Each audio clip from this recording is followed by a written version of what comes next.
This is your ultimate stop for everything sports. The Golden State Media Concepts Sports Podcast. Should I say more? From the NFL, MLB, the NBA to MMA, it's all in here. The Golden State Media Concepts Sports Podcast. Listen now.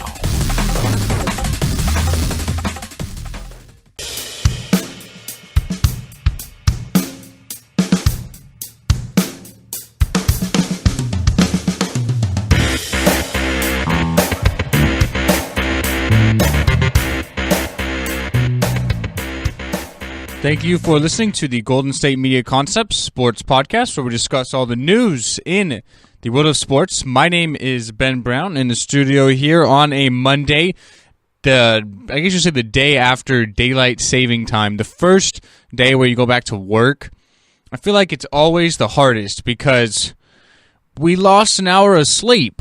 It's never a good thing. I am feeling full effect of that today. I'm definitely a little bit tired this morning. But, I guess it has some good to it as well. We do get more sunlight as we approach the spring and summer seasons, which is obviously great. More outdoors. The weather here in Sacramento has been fantastic. I'd say the past 4 or 5 days, looking at mid-70s. Today is expected to be a high of 76. So if you have a lot of work to do maybe in the yard, have to mow the lawn, maybe you want to play catch with your kids, or just really go outside and take full effect of the weather here in Sacramento, I would definitely recommend because it is perfect right now. A little warm for what I would like mid-March, but it feels really, really good, and we are approaching that great, great weather season here in Sac.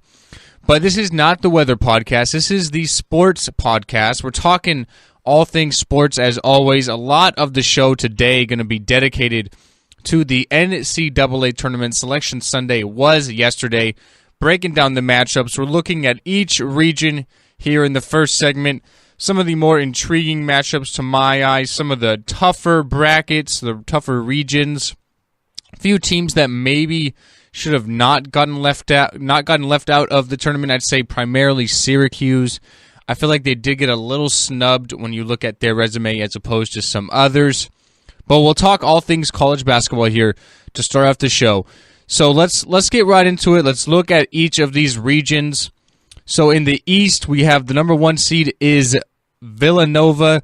They'll be facing a play-in for the number 16 seed. Got to imagine that the reigning champion Villanova Wildcats ought to be a shoo-in to get to the round of 32. We have not seen a number 16 seed ever beat a number 1 in the history of the NCAA tournament.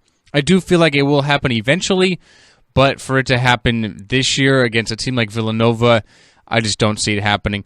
The number 8 seed Wisconsin Badgers, they'll be playing Virginia Tech. Wisconsin, of course, the runners-up in the Big Ten tournament. They really struggled down the stretch, but played really, really well down the stretch there in the Big Ten tournament. So the number 5 seed Virginia Cavaliers will be taking on the number 12 seed UNC Wilmington. That's always the tough ones to predict, the 5-12 matchups. They seem to have the most upsets of them all. The number 4 seed out in the East is Florida. They'll be taking on the number 13 seed East Tennessee State. Number 6 is SMU, and honestly, I feel like the Mustangs kind of got robbed of their seeding here. Had a fantastic season, regular season, and conference champion tournaments in the American Conference there.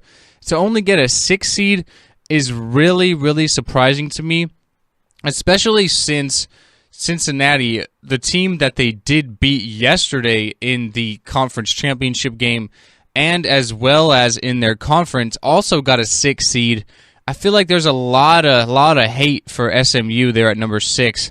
A fantastic season. I do like SMU to go to the Elite 8. So I picked them to go to the Elite 8 against Duke, who's also in this bracket. They're the number 2 seed against number 15 Troy. A lot of people do feel like Duke should have maybe gotten a number 1 seed for how they played in the ACC tournament. 4 wins in 4 days. They beat North Carolina again. They won the season series 2 out of 3. They defeated Notre Dame in the ACC championship game. They're finally getting healthy. A lot of these top freshmen like Harry Giles are finally back for them. Grayson Allen, if he can keep his head on straight. Luke Kennard's playing fantastic. Duke is going to be a really, really scary team out here in the East. Number 3 is the Baylor Bears, number 4 against number 14, New Mexico State. And then the 7-10 matchup is South Carolina against Marquette. So as far as the East goes, I'm going to look at the Elite Eight here. I have Villanova and Virginia, and I do have Villanova winning that game. And then I have SMU and Duke. And then I have Duke beating SMU and Villanova beating Virginia. And then I have Villanova winning. So I have Villanova in the Final Four. The champions for last year, I think that they'll get back there into the Final Four. So now let's look at the other side. Let's look at the Midwest. So the Midwest number 1 seed is Kansas. No real surprise there. The number 8 seed is Miami against number 9 Michigan State. So Michigan State really, really surprised that they got in. I felt like they were definitely on that real bubble. So they get the 9 seed against Miami, a really good team out of the ACC. ACC was so good and so deep this year that I do think Miami's going to go through over Michigan State because Miami were playing pretty much tough teams all year long. The ACC got the most teams of any conference into the tournament, and Miami played really, really well as well. So number 5 is Iowa State, another good season winners of the Big 12 tournament. They'll be facing the number 12 seed Nevada Wolfpack. The number 4 seed is Purdue. They will be taking on Vermont. Number 6 is Creighton. They'll be taking on Rhode Island. The number 3 seed is Oregon. They'll be taking on number 14 Iona. I feel kind of bad for Oregon. They did lose big man Chris Boucher due to an ACL injury, so he's definitely out for the season. A big guy, a nice shot blocker inside, can step out, hit the 3 a little bit as well. So that takes a lot of firepower out of Oregon. They still do have Dylan Brooks, who's one of the best players in the country. But without Boucher, it's going to be a lot tougher for Oregon to really advance. I feel like they could be one of that teams that makes a deep, deep run. I do have them into the Sweet 16, but I don't see them getting past that. So number 7 is Michigan against number 10 Oklahoma State. Michigan, kind of the Cinderella story of the Big Ten tournament, I guess you can say, going all the way down and winning it. They had to wear their practice jerseys for the first couple of days because their plane skidded across the tarmac, and they had to leave their jerseys on the plane for investigation. But Michigan, a scary, scary number 7 seed there. And then the bottom of the bracket here is number 2, Louisville. They'll be taking on Jacksonville State. So as far as the Midwest goes for me, I have Kansas going all the way through. I do have them beating number 8 Michigan, though, in the Elite Eight. I do think Michigan will overtake number 2 Louisville. Louisville, a very good team, a lot of depth inside, great coach as well as Rick Pitino. But Michigan are playing really hot right now, and I'm going to go with the hot team in that respect. So I do think they'll go through. I think they will beat number 3 Oregon in the Elite Eight, and I do have Purdue going to the number 3 Oregon in the Sweet 16, and I do have Purdue going to the Sweet 16 as well. I think they'll get over number 5 Iowa State. Good big men inside, Caleb Swanigan. What wins in the tournament is guard play and post players, and the stars definitely shine. So I do think that will happen. But I do have number 1 Kansas going out of the Midwest region. So far, I do have 2 number 1 seeds. I promise you, the West and South do not look that way for me. I'm not just taking all chalk here. But I mean, Villanova and Kansas, in my opinion, are the best 2 teams in the country. I realize the odds-on money favorite is Duke, especially with how they've been playing lately. They were the preseason number 1 as well. But I like how both these teams are playing. Great coaches, great experience. So I'll go with Kansas and Villanova. That's actually going to be my title game as well. But let's look at the West here. So the West, the number 1 seed in the West is Gonzaga. They do get that number 1 seed, which I guess you can say is deserving, only that 1 loss to BYU in the regular season. So number 1 is Gonzaga. They'll be taking on the number 16 ranked South Dakota State, which are the winners of the Summit League. The number 8-9 matchup, number 8 Northwestern. I'm so happy Northwestern finally got in to the NCAA tournament. This is their first tournament appearance in program, school, whatever you want to call it, history. So I feel really good and really happy for Northwestern. They'll be taking on number 9 Vanderbilt. Number 5 is Notre Dame. They'll be taking on the winners of the Ivy League. That's number 12 Princeton. Number 5 Notre Dame, one of the really, really, I guess say trendy picks of a team that's like a mid to deeper seed that can really make a deep, deep run here in the NCAA tournament. They got all the way to the ACC title game, lost to Duke on Saturday, but they played really well all year long.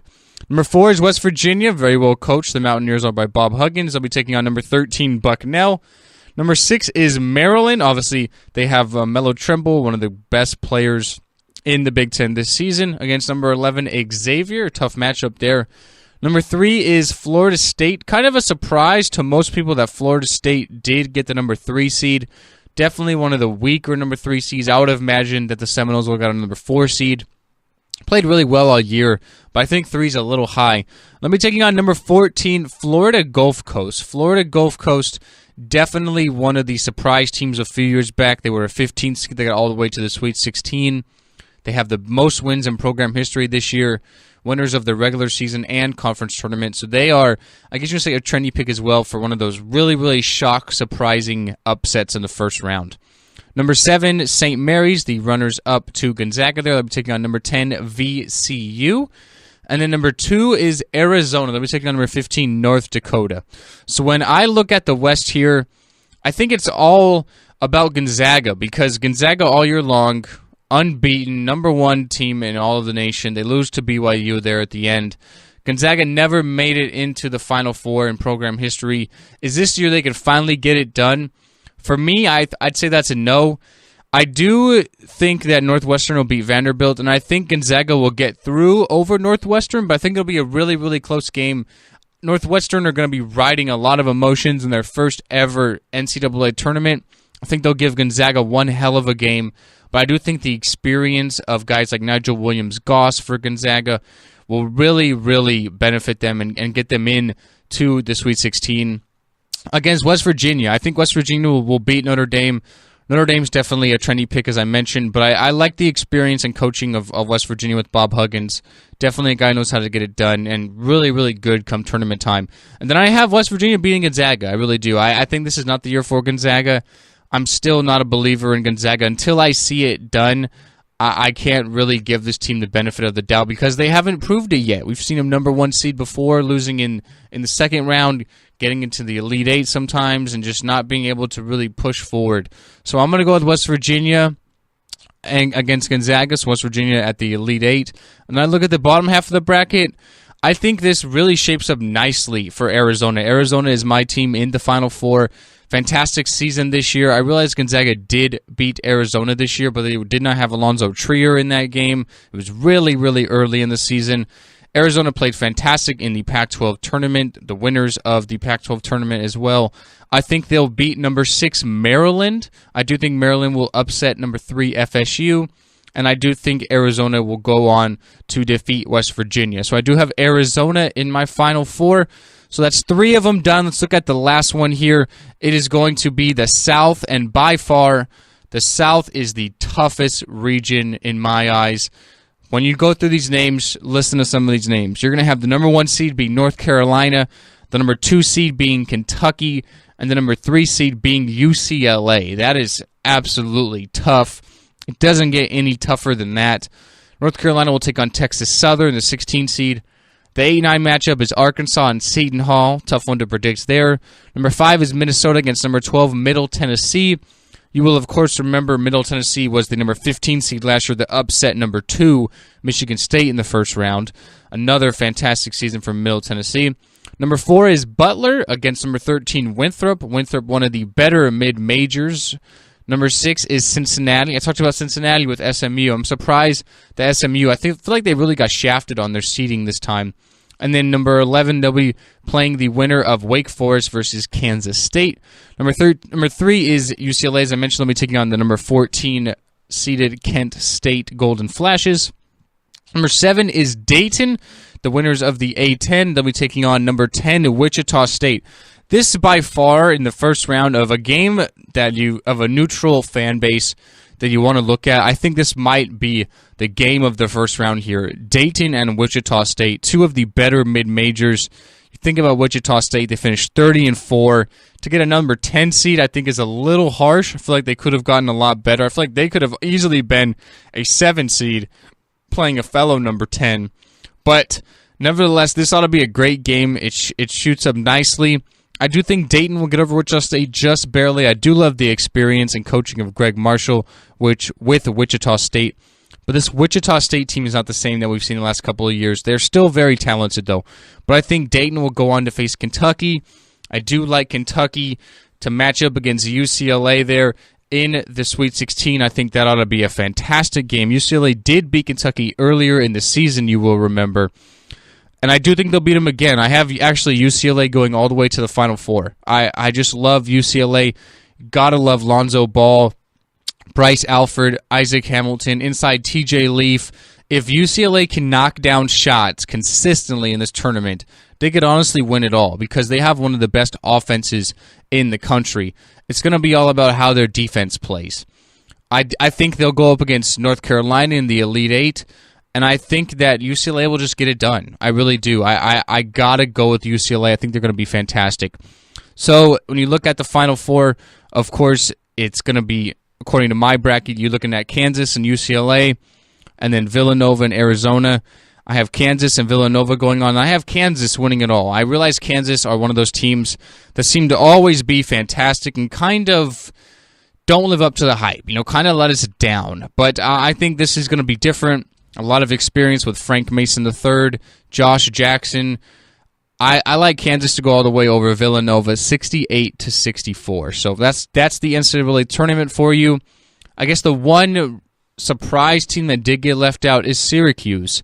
Syracuse could have easily been in the 11th seed like they were last year. They got all the way to the Final Four. Syracuse's resume this year is honestly better than it was last year.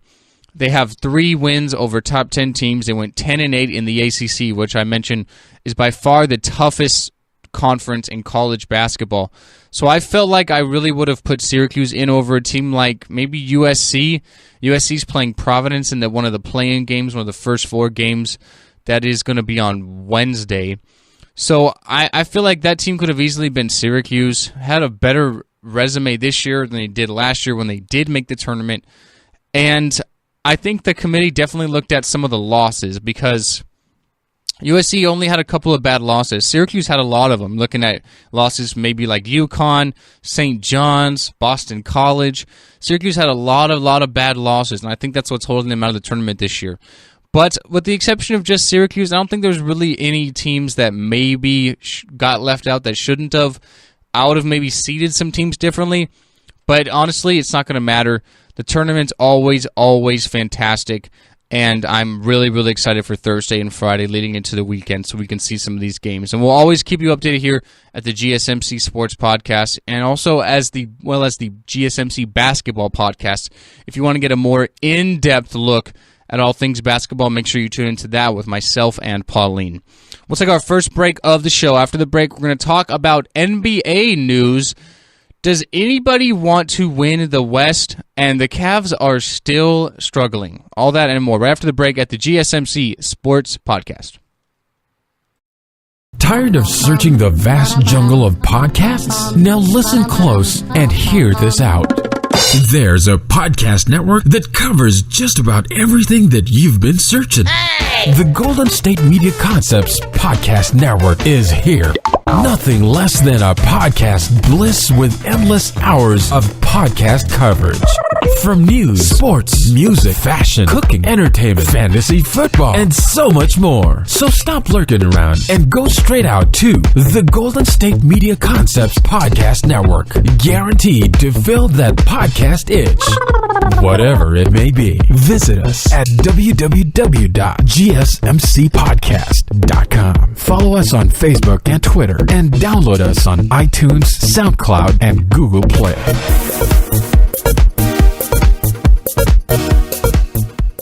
Welcome back into the Golden State Media Concepts Sports Podcast, talking some NBA news. Talked a lot about the NCAA tournament already, so let's shift over to the professionals, the National Basketball Association, that is.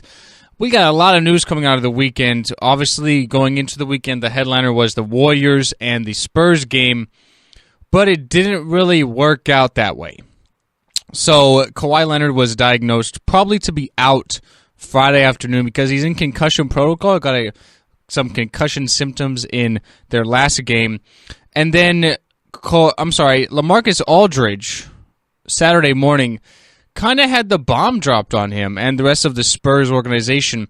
So they said that LaMarcus Aldridge is going to be out indefinitely because of a minor heart arrhythmia. So he's got a heart issue, and it's time for basically Aldridge to go under some tests and get some examinations and kind of get his health in order.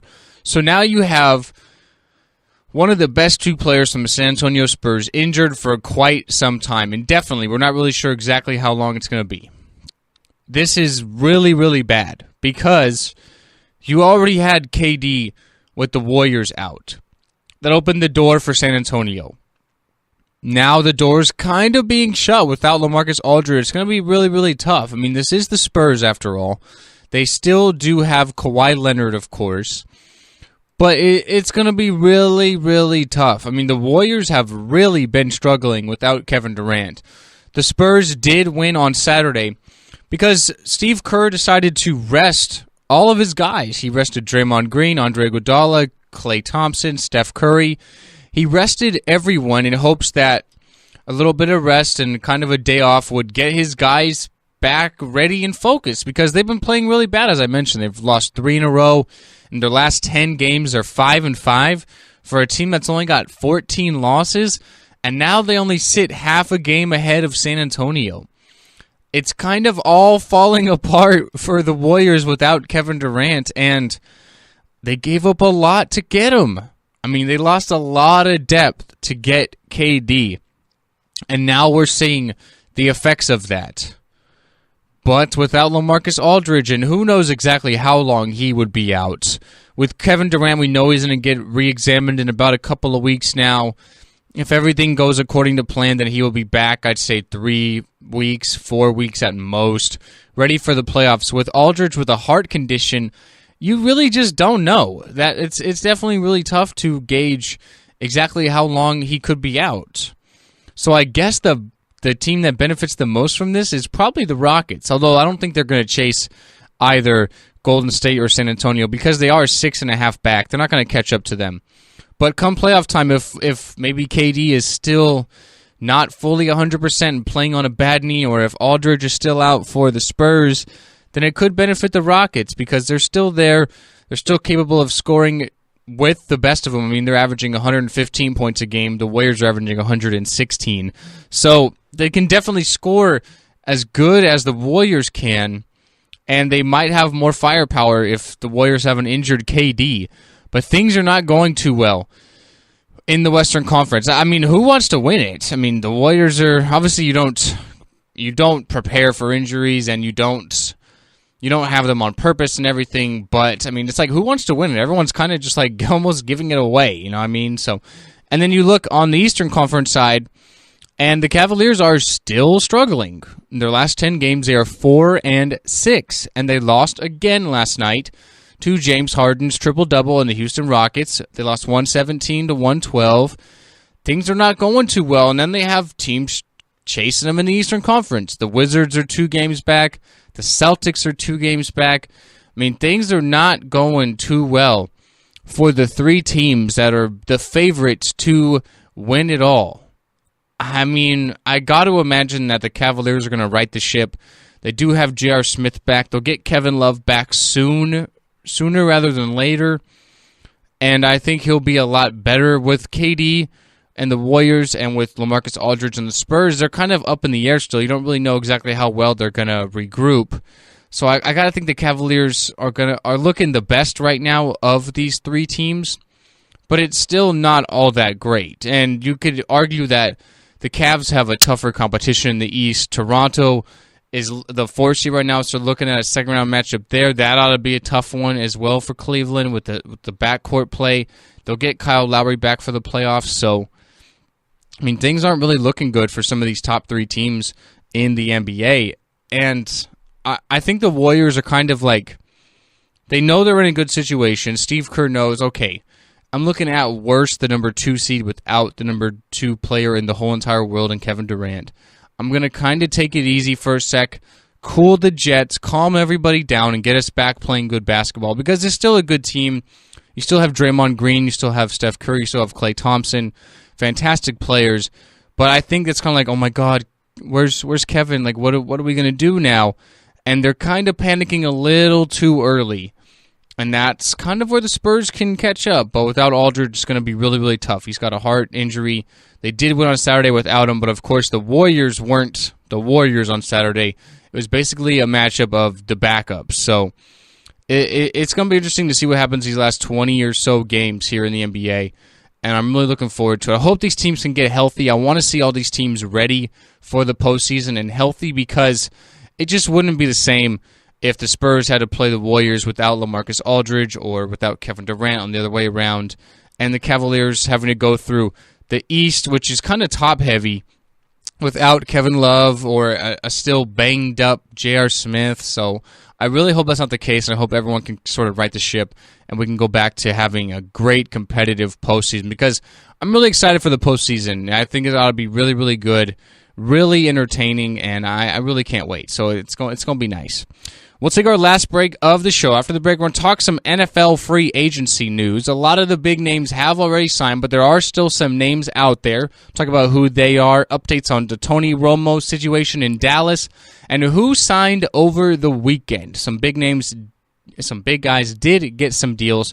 Talk about who they are and the teams they're on. After the break, here at the Golden State Media Concepts Sports Podcast. Check out the show that's built on the MMA. From the UFC to extreme cage fighting, they got the fights covered. Check out the GSMC MMA podcast. Get the latest news on past or upcoming fights. Join us as we talk to and about some of the biggest names in the MMA, past, present, and future. When it's the fight game, there's just one show to check out. GSMCpodcast.com/MMA-podcast. Don't forget to like them on Facebook and follow them on Twitter. Visit GSMCpodcast.com for more info.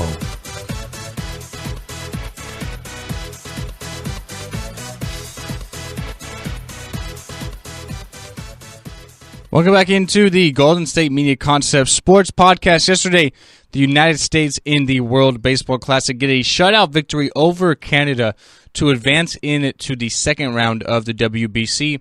They, of course, finished second in Pool C behind the Dominican Republic, who finished with a perfect record in pool play. In Pool D, Puerto Rico as well with a perfect record at 3-0. Then you have Italy, Mexico, and Venezuela all at 1-2. So I'm not sure exactly what the tiebreaker is. If it is run differential, you're looking at Italy with a you're looking at Mexico with a -4 run differential. So I'm not really sure what the what the tiebreaker is for that. When you're looking at the second round of the WBC, the teams in Pool A as well as Pool B have already got things going. And so far as the updated standings, you're looking at Japan, definitely one of the favorites. They got off with a victory. They are 1-0. The Netherlands are 1-1. Israel is as well as 1-1. Israel did finish Pool A unbeaten. And then you have Cuba down in the bottom of the second round here. They are 0-1 after they did lose their first game. So the WBC is definitely heating up. People are kind of mixed as far as if they like it or not. I guess it's kind of a cool thing. I'd love to see it more earlier in the offseason because it's March. It's March 13th. MLB games start beginning of April. I think April 2nd is the first night of baseball. So you're 3 weeks away from the MLB season. So a lot of these guys aren't really playing or not really putting too much into it. I'd love to see this in maybe January because then you kind of have less of the MLB season on your mind and more focused on winning the WBC. But nevertheless, it is always great to be talking some competitive baseball. So the USA are into the second round. Let's look at the NFL now. NFL free agency took up a lot of the show on Friday because, quite honestly, we had a lot to talk about. I mean, the NFL free agency is going rampant. It's going crazy. As far as deals, as early as today, Nick Foles is returning back to Philly. It's going to be a 2-year deal. So he's going to back up Carson Wentz there. I guess Nick Foles as a backup is one of the better backups in the league. And definitely in Philadelphia, although he's not under Chip Kelly anymore, a place he did have success. Yesterday, a few deals did get done in the NFL. The Jaguars cut their veteran nose tackle Roy Miller and T.J. Lang, the former guard of the Green Bay Packers. He's staying in the NFC North, but he's agreed to a 3-year contract with the Detroit Lions. So the Packers have now lost 2 of their 5 starters on the offensive line from last season. They lost their center, J.C. Treader, in free agency, and now T.J. Lang. So the Packers did draft a lineman in the second round last year, Jason Spriggs, out of Indiana. So I would imagine he'd probably go into Lang's spot, and then they still have Corey Linsley, who can go into that center position. But they're probably going to be drafting some linemen come this April in the NFL draft because they lost depth. They lost 2 of their 5 starting linemen. The Broncos are bringing in a pair of defensive tackles to try and stop the run. Former Cincinnati Bengal Domata Peko as well as Zach Kerr, according to multiple reports. The New York Giants are bringing in offensive lineman DJ Fluker. It's a 1-year deal. The Chargers released Fluker on March 7th. He was the former number 11 pick in the 2013 draft. So the Giants definitely looked defense last year, and this year they are gearing up offensively. Get a lineman in Fluker. They signed Brandon Marshall. The only thing left for them really to do is address the running back position. I'm not sure if they're going to look at draft or maybe Adrian Peterson. He is, of course, a free agent still. Eddie Lacy is a free agent as well, although he's being looked at really hardly by the Seattle Seahawks, the Minnesota Vikings, and the Green Bay Packers. But there's an option there as well. They do not have Rashad Jennings anymore. Also, maybe a guy like Latavius Murray. He is technically a free agent still. He's not got a deal yet. The Chicago Bears have brought in wide receiver Kendall Wright, the former Tennessee Titans wide receiver. It's a 1-year deal for $4 million. Wright's not a bad option. I'm surprised that the Titans let him go, especially so cheap, only 1 year, $4 million. You want to give Marcus Mariota definitely some options. You lost a wide receiver here. They do have 2 first-round picks to the Titans, so maybe they'll address that in the draft with a wide receiver. I have seen some mock drafts, maybe looking at them taking Mike Williams, the wide receiver out of Clemson. He's projected to be the top wide receiver taken in this April's draft. So there is a potential there at number 5, although that is a little early and a little high for a guy like Mike Williams maybe. Titans do have another first-round pick, but it's maybe mid-first round. So that maybe he's available there, or maybe a guy like John Ross, a speedy guy out of Washington. Who knows? But Ryan Griffin is going to stay in Houston. It's a 3-year deal for the tight end. The Bears also signed former Cardinals cornerback Marcus Cooper to a 3-year deal. Offensive tackle Jordan Mills, he's reached a 2-year contract worth $4 million to go to the Buffalo Bills. He was a member of them last year, so it keeps him there. And then actually a team that made moves in free agency is the Green Bay Packers. They bring in a pair of tight ends, obviously letting Jared Cook go. On Friday, they brought in Martellus Bennett, the former New England Patriots tight end. And then yesterday, they also brought in Lance Kendricks, the former tight end for the Los Angeles Rams. So it seems like the Packers are going kind of tight end heavy here. They still have Richard Rodgers as well, though he's probably going to be taking a back seat, definitely to Martellus Bennett, but also now to Lance Kendricks. Kendrick last year had about 500 yards receiving for the LA Rams, and you know what Martellus Bennett's capable of. Great seasons in Chicago, and then last year, kind of an up-and-down year with the New England Patriots, but he provides a lot of size down on the goal line, a guy who can really stretch the field in the middle for Aaron Rodgers. He's only 30 years old. It's a multiple-year contract, so I think it's a good move, although the Packers really need to address their defense. The offense was fantastic last year, especially in the playoffs. With a guy like Aaron Rodgers, you already know what you're going to get, but they definitely got to address that defense because that was the problem for them last year. The New England Patriots did reach a 4-year agreement with former Baltimore Ravens defensive lineman Lawrence Guy, and the Cowboys are going to lose Doug Free because offensive tackle is retiring. He was considering it a while back at the scouting combine, but now he has officially intended and said he's going to retire. So the Cowboys have to address another player on that offensive line, which is by far the best in football. And let's stick with the Cowboys to sort of end the show here. Tony Romo, what's going on with Tony Romo? Really nothing. I know the Cowboys were looking at trading Tony Romo, but really, that's not going to happen. I mean, it's kind of a cat and mouse game. The suitors are definitely Houston after they traded Brock Osweiler on Thursday. And then you have maybe Denver being a possibility among some other teams. But they're kind of just playing cat and mouse and kind of waiting. It's like, oh, we want to trade him. Like, see what we can get for him. We don't want to trade for Tony Romo. We kind of just want to wait for you to release him. So they're kind of playing cat and mouse, like, oh, are we going to get an offer? Are we going to get this? Are we going to get that? And it's like, no, we're not really getting anything. Teams are kind of waiting for us to release him. They're kind of all waiting and not going to make a move, and then he's going to be able to go wherever the heck he wants. So it looks like that's going to happen. They're going to try to trade him, but it looks like no team's going to want him. So they're probably going to just have to just release him now. And I still say the best fit is Houston because of how weak that conference, or not the conference, the division is. It's easy. 2 games against Jacksonville, 2 games against Tennessee, 2 games against the Colts. Very good offensive line. You could argue the best defense in football last year, and then you add J.J. Watt back into the mix. You put Tony Romo in there with DeAndre Hopkins, Will Fuller. The 5th is a good wide receiver. You have a nice running back in Lamar Miller. I think that's the best spot for him. I realize Denver's a good spot as well, but I really think that the best situation for Tony is to go to Houston. He's already in Texas, not having to go too far with his family.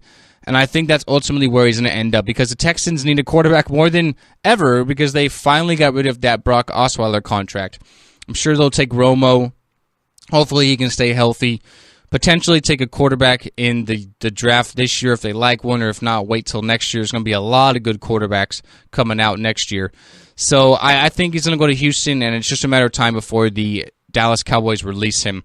As far as names still out there, I mentioned a lot of running backs, guys like Adrian Peterson, Latavius Murray, Rashad Jennings. There's a lot of those guys out there, a lot of good backs. Eddie Lacy could still be capable as well. You have Tony Romo. It's going to be nice to see what happens the next couple of days. Free agency's definitely calmed down over the weekend, but there's still names to be out there and still bargains to be made. The New England Patriots, also before I leave, they did finally get a trade done for Brandon Cooks. They sent a first-rounder and a third-rounder in exchange for Cooks and the Saints' fourth-rounder. Anthony and I were talking about on Friday that they potentially could give up Malcolm Butler in the deal to get Brandon Cooks, but they did not do that. So they just gave up a first-rounder and a third-rounder to get Brandon Cooks and a fourth-rounder from the Saints. So what does that say to me? Well, a couple of things. The trade for Jimmy Garoppolo is still very much a possibility. The New England Patriots are a team that likes to build through the draft. They gave up their first-rounder and their third-rounder. 2 very, very good picks and guys that you would expect to be starters down the road. First-rounder, definitely. Third-rounder, probably. Why would they give up those picks? Because they could get some back from Cleveland for Jimmy Garoppolo. And if they don't find a trade they like, they can keep Jimmy Garoppolo and give him a good young receiver like Brandon Cooks to throw the ball to in a couple years. Brandon Cooks fits this team perfect. He's the exact same player as the rest of their wide receivers. A small, fast guy who's going to work the middle of the field, be able to go deep because he's got great speed, and turn on the afterburners and make plays. This is just a match made in heaven for Cooks and the Patriots if he stays healthy. So I like that trade. Those were some of the big names in free agency that went down over the weekend and Friday. And we're going to say goodbye now. Thank you for listening, guys. My name is Ben Brown. Again, I'll be in the studio on Wednesday. Pauline will be here tomorrow. Thank you for listening. Have a good day, and we'll see you next time at the Golden State Media Concepts Sports Podcast. You've been listening to the Golden State Media Concepts Sports Podcast, part of the Golden State Media Concepts Podcast Network. You can find this show and others like it at www.gsmcpodcast.com. Download our podcast on iTunes, Stitcher, SoundCloud, and Google Play. Just type in GSMC to find all the shows from the Golden State Media Concepts Podcast Network, from movies to music, from sports to entertainment, and even weird news. You can also follow us on Twitter and on Facebook. Thank you, and we hope you have enjoyed today's program.